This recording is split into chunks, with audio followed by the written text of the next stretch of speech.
So, hello and welcome back to our chapter recap of chapter 12 of Lady Night by Tamora Pierce. Now, we did two chapters last time. I think we're only going to do one this time because this is a fairly meaty chapter. I don't know how long it's going to take me to get through it. I decided to try writing notes in the margins of the actual book to remind myself of what to tell you guys about because I'm lazy and I took a really long walk today. I feel like I say that a lot. I do take a lot of long walks lately. It's kind of a good thing for me. It makes my life feel a little bit more in balance. And while I was on my walk today, I couldn't help but think of Kel because I saw lots of small creatures that needed protecting.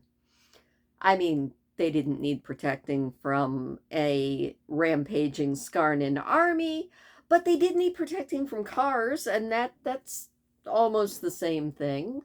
Okay, it's not really even close to the same thing, but that's okay. I saw, in fact, I did get some video of him, so he's probably going to be his very own short. But out in the middle of the road, which is not surprising, this time of year, it's getting to the point where it's cold at night. And so all of the little cold-blooded creatures, the frogs, the turtles, the snakes, they all try to sun themselves in the middle of the road. This is not the brightest thing for these creatures because cars are big and scary and they don't stop if they see a snake. I mean, I do. If I see a snake in the middle of the road and I see it, I try to either avoid it or I pull over and move it off the road because darn it, they're cute. And at least here where I live in Michigan, there aren't any venomous snakes. You don't really have to worry about them, and you don't even have to touch them. You just kind of have to shoo them off the road. So I always try and get them off the road. And there was the cutest little pine snake in the middle of the road just trying to get a suntan. And so I went out and I took his picture. And then I took a little bit of video and then I shooed him off the road. I really was surprised that he even sat there long enough for me to take his picture and get video, but he did. And then I was almost home and I was walking probably 5 or 6 houses down from me. And I said, "What is that in the middle of the road?" It was a baby turtle. And unfortunately, I could see where they must have hatched on the other side of the road and they were crossing the road towards, heading towards the lake. I could see where at least 3 or 4 of this hatch of turtles was already flat in the road. So I spent some time and I got all the turtles onto the side of the road that they were headed so that they could make it down to the lake. So I got to be a protector of the small today in my own very small way. Nowhere near the way that Kel protects the small, but we all do our part, or we try to. Speaking of, it is time to jump back in though, because we are going to be discussing chapter 12 of Lady Night by Tamora Pierce. It is the 4th book of the Protector of the Small series, and chapter 12's title should kind of give away a lot of what's about to happen. Chapter 12's title is Renegade. So, when we left Kel in the last chapter, she was kind of noticing that they weren't really finding survivors. They were finding bodies, and that was it. And she was also starting to notice that there were no horses left in Haven. There were cows and pigs and chickens, so the enemy hadn't taken any of the meat animals, but all the horses were gone. She also was noticing that there were none of the civilians, and she couldn't find any of her convict squads, so things aren't looking good. Right as this was starting to percolate through her head, somebody yelled that Sir Merrick had been found. Merrick is one of the guys who Kel has been with since the first year she was a page. He was in her year. He's a pretty good guy. She wasn't entirely sure about him. He doesn't feel the same way about commoners that she does, but he is one of her very good friends. And so when she hears that he's been found, she goes flying up the stairs, totally abandoning whatever she was doing, and heads for headquarters. In headquarters, she finally gets to see some survivors. It's some of the convicts, and a soldier or two. Not very much, and the survivors are quite beat up.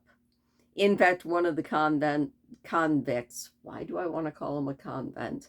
One of the convicts even looks up at Kel through broken off teeth, black eyes, broken nose, and he grins and he says, Ma always said I had the hardest head south of the Vasa River. Kel's like, yeah, your mother was very smart and you're very lucky. I'm glad that we got you back, even if you are a little bit dented. The convict lets her know that that is all thanks to Sir Merrick. Kel wants to know where Merrick is at, and Lord Wilden lets her know that he is in her room. Kel goes in and finds Neil busily healing Merrick because Merrick is in bad shape. He's got stab wounds on his side. He's got a slash down his leg. He's obviously lost a lot of blood, but he's able to talk. Merrick lets Kel know that the Sparrows tried to warn them that there were 30 people. I mean, the Sparrows, he should know by now that the Sparrows could talk, or can count at least. And they can practically talk after Dane did her magic on them. But Merrick and his squad only saw 7, so they chased right into an ambush. Merrick also lets her know that he's pretty sure that the Sparrows were calling them idiots, but no matter what, they were ambushed. There weren't any killing devices, thankfully, which is probably the only reason that Merrick and his squad survived. As soon as they hit the ambush, they knew that it was actually just a distraction, but it was too late for Haven by then. In fact, Merrick lets Kel know that the soldiers didn't even seem to be interested in actually fighting with them. They only lost 2 men. All they were trying to do is keep the soldiers away from Haven long enough to take off with all of the inhabitants. Merrick then asks how many people died. I mean, he's very upset about that. Kind of like Kel, he was charged with protecting these people and he failed, and it's really grating on him. But Neil tells him that he needs to calm down, so does Lord Wilden, and they get on with the healing. Now, Lord Wilden also tells Neil to save his strength and just get Merrick patched up enough so that they can move him without him dying on them, and they are all going to be moving on to Fort Mastiff. Kel's like, excuse me, my lord, I need to search for survivors. She's hopeful that they would have escaped out the tunnel that Dane put in for the animals, everything like that. Lord Wilden debates, at least to himself. It's very obvious to Kel. And he finally says, all right, you can take 3 squads and go out and do a search, but do it quickly because we are moving on to Fort Mastiff very soon. Kel isn't really feeling great about that, but she heads out to do the search. She's absolutely positive that she is going to find people in the woods. She knows that her civilians know the area as well as she does. She's pretty sure that if they had warning, probably from the animals, that they would have escaped into the woods.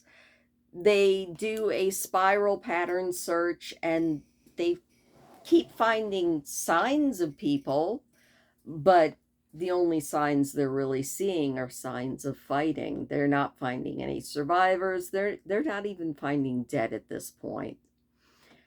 Kel is about a mile or two away from Haven when she hears the horns recalling her, so they have to give up their search pattern and head back in. Lord Wilden lets them know that there's been another attack up on the Giant Killer Road, that there are 4 killing devices that are currently being held at bay by Company 8's mages, but Company 8 needs help. Lord Wilden tells Kel to get all of the animals inside of Haven's walls and get her men grave digging, make sure that the graves are close by, and until he comes back, that is all she's supposed to do. Just wait there and he'll come back. Kel orders everyone to come in, and the soldiers all obey. Kel looks at the troops, and this is when Kel starts to lose her temper. And I am quoting from the book. The army had mages who could actually hold the killing devices, she thought. Not kill them, perhaps, but hold them. Stop them from advancing. Company 8 had mages to hold 4 killing devices at once. Haven was forced to rely on metal and hemp nets, pickaxes, and local hedge witches who struggled with unfamiliar spells. Haven's mages struggled, and their efforts had left only black outlines of killing devices next to their own mangled bodies. Well, one company, Company 8, held 4 of the things at bay.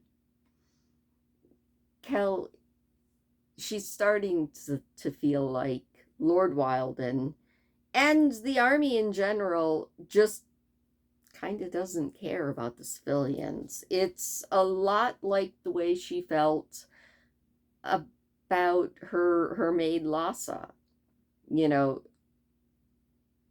the army, the nobles, they don't really care about the small folk, at least in Kel's eyes, unless they need them for food or for a place to stay. And Kel, she's doing a lot of hard thinking. Quoting again. In quiet moments, Kel knew the shape of the war, the way Tortolans were forced to protect a lengthy border through the forests and up on mountains. When they met the enemy in force, they beat him resoundingly, but such battles were few. As the head of their defenses, General Vangant did his best. The whole realm was in danger, not just a camp of homeless people. The general's first priority was the use of his armies to defend strategic sites. Those armies could only be so many places at once, but this was not a quiet moment. Kel didn't care about the larger tapestry, about thousands of miles of borders to protect and 2 cities under siege and the movement of armies and raiding parties and ships. She hadn't even been here to defend Haven with her own body. She had been off at Mastiff, reporting like a good little clerk and gathering what supplies could be spared by those who did the serious fighting. This, as I'm sure you can tell, is definitely getting to Kel. And it's getting to her more and more as she rides around what is left of her command. She picks out the ground for the graves and helps the men find shovels that haven't been burned, and then actually has to make new graves. She's mad because she only has today to dig these graves, so they're going to have to be common pit graves. Like, she's not even going to be allowed to stay long enough to dig each person their own individual grave. And it's getting to be too much. Kel is searching in breaks in the digging of the graves. She's positive that somebody had to have escaped. You know, she looks in heaps of burned furnishings. She's looking in hidey holes behind buildings. She can't believe that all that's left of Haven are 64 dead. Later on that day, Lord Wilden sends a messenger to summon Kell and Neil to meet him out on the Giant Killer Road. He leaves instructions to bring Merrick and the rest of the wounded, and he wants the 4 squads that he had left with Kell. Neil is not exactly thrilled because, you know, these are half-healed men that he hasn't even gotten fully healed that are now going to have to, like, ride stretchers strung between horses. But orders are orders, and so they meet Lord Wilden, who lets them know that the attack that they just went off to was another trap. It was just the killing devices. There weren't even humans. The mages finally melted the killing devices. Company 8 got really badly chewed up. And Lord Wilden is seeming very distracted. Like, you can tell, Kell can tell, that his mind is somewhere else. He also lets them know that it's time to pack up. It's time to move on. Lord Wilden wants Kell to bring all of the meat animals because they just don't have enough supplies to leave them for the enemy. And, you know, she is now being told to report to Fort Mastiff. Her command of Haven is at an end. Kell can't believe it, but Lord Wilden says, the refugees are gone. Long gone. The devices slowed us down long enough for the trail to go cold, and Lord Wilden says, quoting, I can't waste more time searching when they are across the river Vasa by now. Kell protests, obviously. I mean, she's like, these are my people. I can get them back. And Lord Wilden just tells her, no, I want us all at Fort Mastiff before there's another strike. These are your orders. And again quoting, I leave you Sergeants Cormac and Helvor, bury your dead, and ride to Mastiff at first light. You will be reassigned. Bring the farm animals and keep your eyes and ears open. If Fort Mastiff is besieged, report to Lord Raoul at Steadfast, and do not engage the enemy. Kell again protests, saying that the refugees could still be alive, and Lord Wilden says, we've got bigger things to worry about. You've got your orders, bury your dead, get yourself and your troops up to Fort Mastiff, and he leaves. Kell kind of thought that, you know, maybe Neil would back her, because, you know, he's her best friend. But he didn't even really notice their Lord Wilden and Kell's arguments because one of his wounded that he's been told has to be able to be transported had begun to bleed at that point. So he didn't even really take that much notice. Kell stays back behind and she starts thinking, you know, and what she's really thinking is they've given up. Lord Wilden has given up. Everybody's given up. And now Kell is kind of struggling with the two sides of herself. There's one part of her that is utterly indignant. These were people left in her care, and she's just been ordered to abandon them. The other side of her is on Lord Wilden's side. You know, she knows that the army needs her, that Lord Wilden needs her, and that one group of civilians isn't that much in the wider scheme of the war. And Kell turns Hoshi to ride back up the road. She wants to see if any of the raiding party had left any trail sign, anything, you know. She still hasn't made up her mind what she's going to do.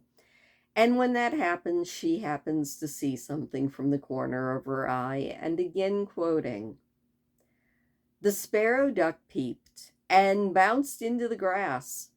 He returned to her with a twist of bright red yarn.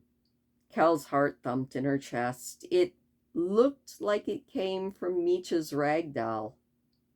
Now, Meech was one of the many refugee children who caught Kel's heart. I mean, I think this more than anything else kind of explains what happens next. After the graves were finished, Kel does some more thinking. She has supper with her men. The men who actually know how to whittle are telling her how they're going to be able to, at least whittle some wooden signs as grave markers. And they tell stories about the people who they found who are no longer with them. And Cal just can't. She's walking around through Haven. She keeps expecting her civilians to just pop out from behind somewhere and yell surprise. But no, they're gone. Kel kind of wonders to herself, is this the moment that the chamber had talked about? Is this when her path to the Nothing Man is now clear? She kind of hopes so, because if it's not, well, then she was about to destroy everything that she had ever worked for to go after her people. She does know that she's only one person. She is not God-touched the way Alana or Dane are, but she has to try, because she can't just obediently go to Mastiff and leave her people to power the killing devices in slavery. She had promised to keep them safe and failed at that, but she could try to bring them home. She thinks about it a little bit more and thinks it is kind of simple if you put it really simply. She promised to keep them safe. She has to get them back. She will bring them home. That's very simple, but there are a few complications. Her men and the convicts who had ridden out with Merrick, who are now under her command, had to get to Fort Mastiff as safely as they could. Kel knows that Jump and most of the camp dogs will come with her, but she does need to convince the sparrows that some of them should stay and act as lookouts, just to make sure that the rest of her company, the soldier half of it, aren't ambushed. Kel's a little bit upset that she doesn't have Peach Blossom. He's back at Fort Mastiff, but at least she has her other horse, Hoshi, and hopefully they can, slip away. Now, Kel also knows that she can't slip away right that moment. She has to wait until her men are out on the road. Otherwise, it will be noticed and remarked upon. Then she also thinks about Tobe, knowing that she's breaking another promise. She's breaking a promise that she made to him, that she would always come back to him. And she's not sure she's going to be able to do this, but she really hopes that he at least understands. And she thinks, and I am quoting again, so many things could go wrong. If she were caught by Tortolan patrols, she would be sent to Chorus in chains and put on trial for treason. If she were caught by Skarnan patrols or war parties, she would be cut to pieces. She would have to go quickly and silently. She had to pray that her reckoning with Blythe's nowhere man wouldn't be scuttled by overeager troops or a killing device along the way. And that is where we end this chapter with Kel.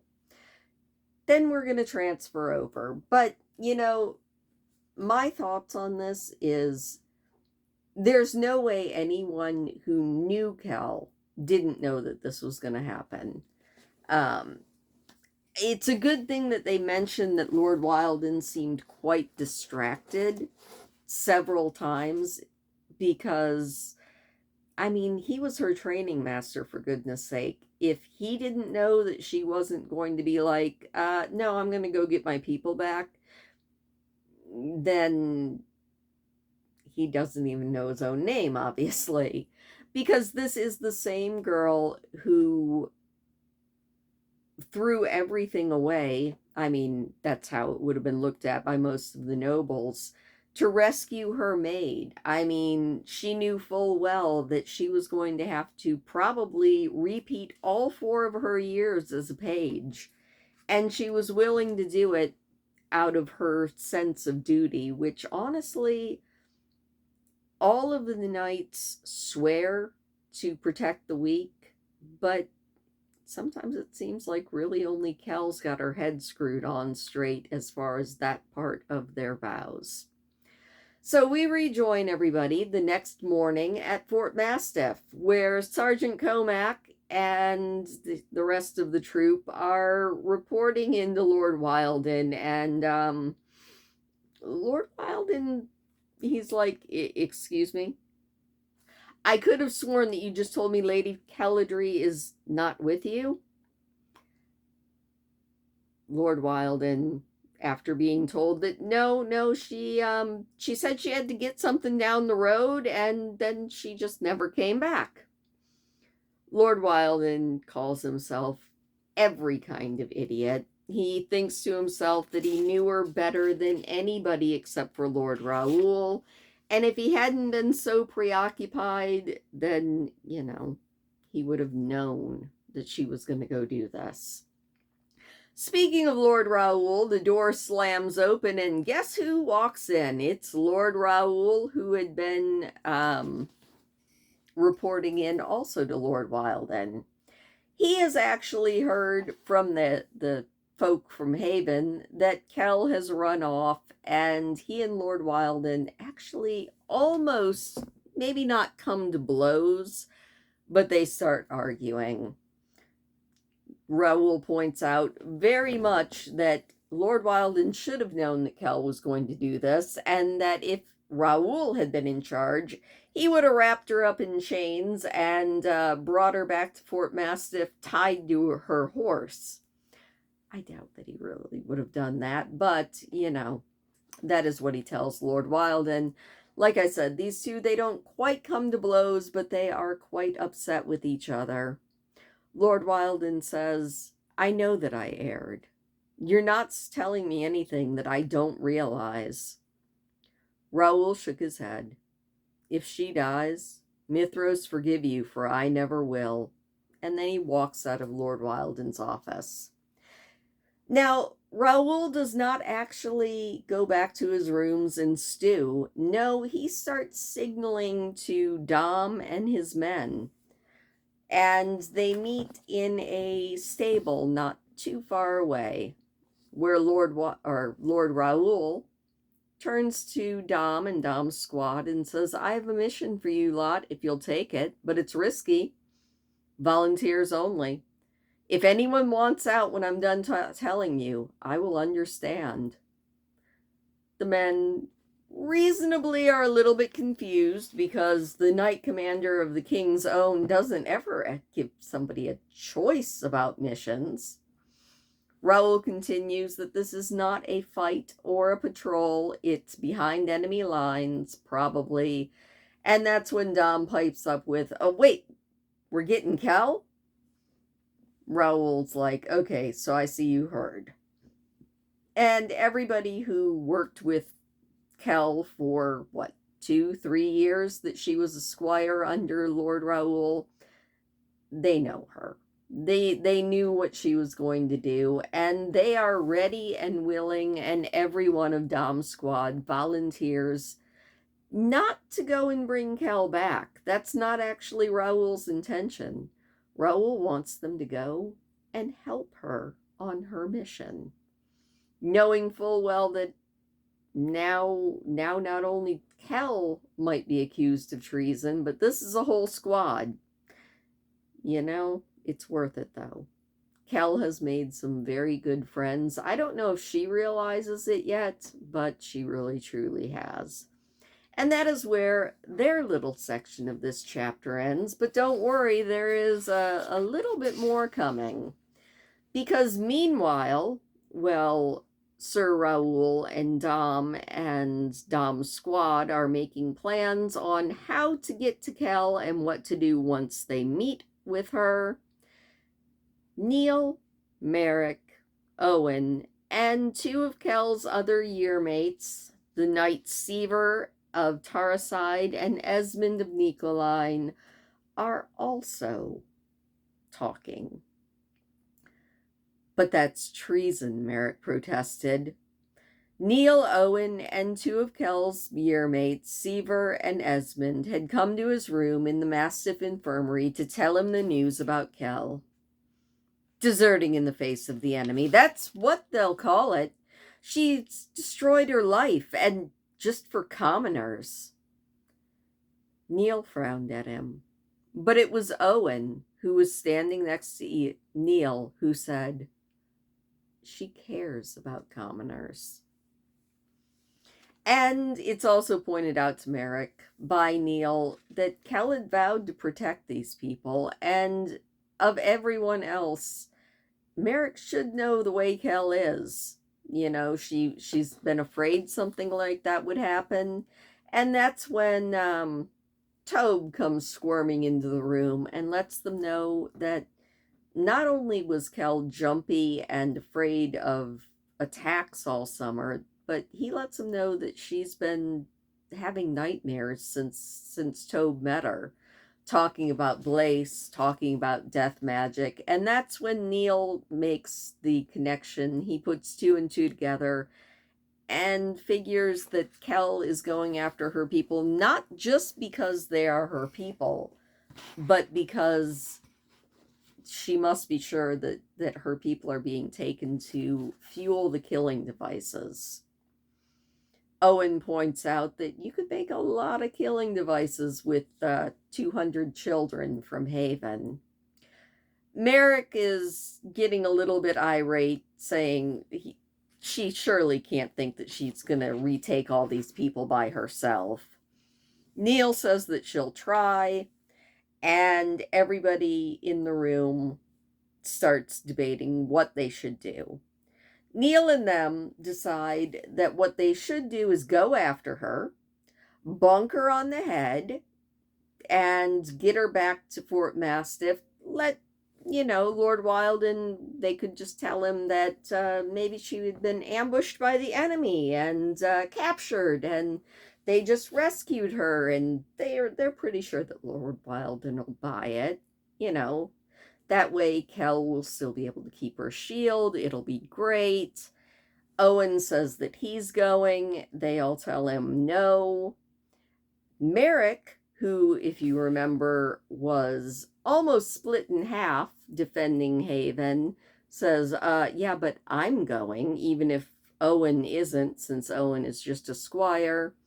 They all tell him that he can't go. He can't even ride on a horse. And he tells Neil that Neil had better figure out some way to tie him to a horse because he's going. And if he doesn't go to rescue Kel, then he'll just tell Lord Wilden what's going on. They fight a little bit more, but it is eventually decided that they are going. Now, what none of them noticed at all is that sometime during their argument and their making plans to go and rescue Kel from herself, Owen and Tobe had melted away. Later on that night, the watch had called the midnight hour, and I'm going to quote here yet again, all was not well, not according to Tobias Boone. The lady had broken her promise and vanished on him, but he couldn't fault her for that. He could and did fault her for going alone, though, without him to look after her. That was not right. Dogs and birds could only do so much for her, and she was going to need him, particularly if she had to take any enemy horses when Hoshi got tired. The lady was good with horses for a noble, but she couldn't talk to them the way Tobe could. And if her helm-headed friends caught up with her, they might try to stop her unless Tobe could warn her. Tobe's pretty sure that her friends mean well, but that they were just wrong. So Tobe is bound and determined that he is going to catch up with Kel before the knights manage to do so, and let her know that they're on his, on her trail, and she's gonna have to avoid them, but Tobe is gonna help her get everyone back. And, he thinks it's not like anybody's actually gonna miss him. So he collects his supplies. He gets some food, some ropes, some daggers, some tree climbing spikes. He gets a spear that Kel had been training him to use. And he's got everything just about ready to go. His only real regret is that he couldn't bring Peach Blossom, because Peach Blossom would be just as good as an entire squad of soldiers, but, he will make do. He was just about to slip out of Mastiff when he feels someone tap him on the shoulder, and it's Owen of Jesselaw. It is Owen the squire, who is like, yeah, come on, I'm coming too. Because if you remember, all of the knights had said, no, Owen, you can't come. You're just a squire. But Owen, he's going anyway. This is starting to remind me of all of the best heist movies where, like, all of the groups are thinking that they're all going to get the same diamond. The diamond in this case being Kel. Or what is that one movie? I think It's a Mad, Mad, Mad, Mad World that was like a big race. I don't know why, but that's reminding me of this. But, again, Owen is also going. He's like, our knight friends, they're going to get to Kel, but I doubt they can really do it. And even if they do, I'm coming along because Kel is my friend. And much to Tobe's delight, he knows of a secret exit that is right through the stables, so they can bring Peach Blossom as well. And, Owen does think about the fact that this is going to be a heavy price.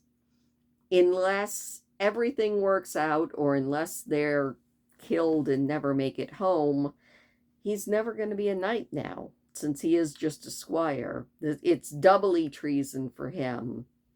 And he's also a little bit sad because he knows that he's going to be upsetting Lord Wildon, who is his knight commander. But the thought of his Knightmaster's wrath didn't upset Owen.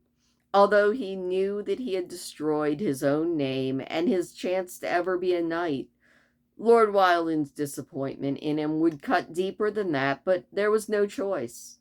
Kel needed an army to get her people back. If Neil and the others caught up to her, that would be good, but at least Owen and Tobe could bring along Peach Blossom and Happy. And besides, it promised to be an interesting fight. So daylight is coming, and unbeknownst to each other, we have 3 groups of Kel's friends, all with very different sets of skills, who are all sneaking out of Fort Mastiff to go track down Kel. As they ride out, though, no one notices 3 Stormwings perched in the trees, taking to air, soaring high overhead, and following as the men head up the Vasa Road. And that is where the chapter ends. I like the way all of it is tying together. I mean, it's interesting to me. When I was out on my walk today, I was actually thinking about this chapter and thinking about the differences between all of Tamora Pierce's protagonists. And they're all very different, but fundamentally they're all wonderful, good people. But I don't know that any of them, except Kel, would have gone after this group of civilians. Not because they wouldn't have cared, but because they were all such different people. Alana, the lioness, she's a very good noble, but she is a noble to the core. She doesn't think about the commoners first, or at least I don't think she does. She would have wanted to rescue the soldiers, but she would have wanted to do it either by magic or through official channels. She probably would have gone to the king and demanded that he give her command of like a big group of soldiers, and she might have even gotten it, but I don't know if she would be able to get there before all of the civilians, or most of them, had been sacrificed to the killing machines. Dane also probably would have wanted to maybe help the people, but only if her animal friends weren't going to be compromised. Because Dane, and I don't blame her a bit, thinks about the animals before she thinks about the people, at least a lot of the time.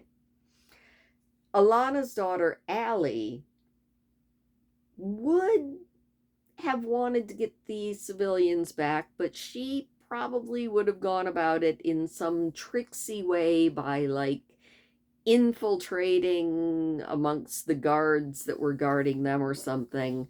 I think as far as the way they would have done it, well, no, I don't see Kel sneaking, but Allie would do it in some sneaky way. I think the one that would have been closest to Becca, or to Kel, is Becca, because Becca was a commoner. So interesting. Anyway, that was just my rambles on that. Let me know what you guys think. Let me know if I'm totally off base with thinking how each one of Tamora Pierce's protagonists would have gone about this. Now, Kel, she's not going in guns a-blazing, but she is going in, and going in fairly openly. She definitely is one who believes in her very soul in all of the tenets that she swore upon the shield of becoming a knight. So I think the title of this book is aptly named Lady Knight, because even more than Alana, I feel like Kel embodies the philosophy of knighthood. But let me know. I could be totally wrong. I could be completely off base. Thoughts that come to me while I'm walking are not always true thoughts, but they are always at least my thoughts. Thank you so much for listening, especially if you stayed and listened to me ramble my half-coherent thoughts there at the end. But thank you. We have a few more chapters left. We have a rescue mission to plan now, and I will see you then.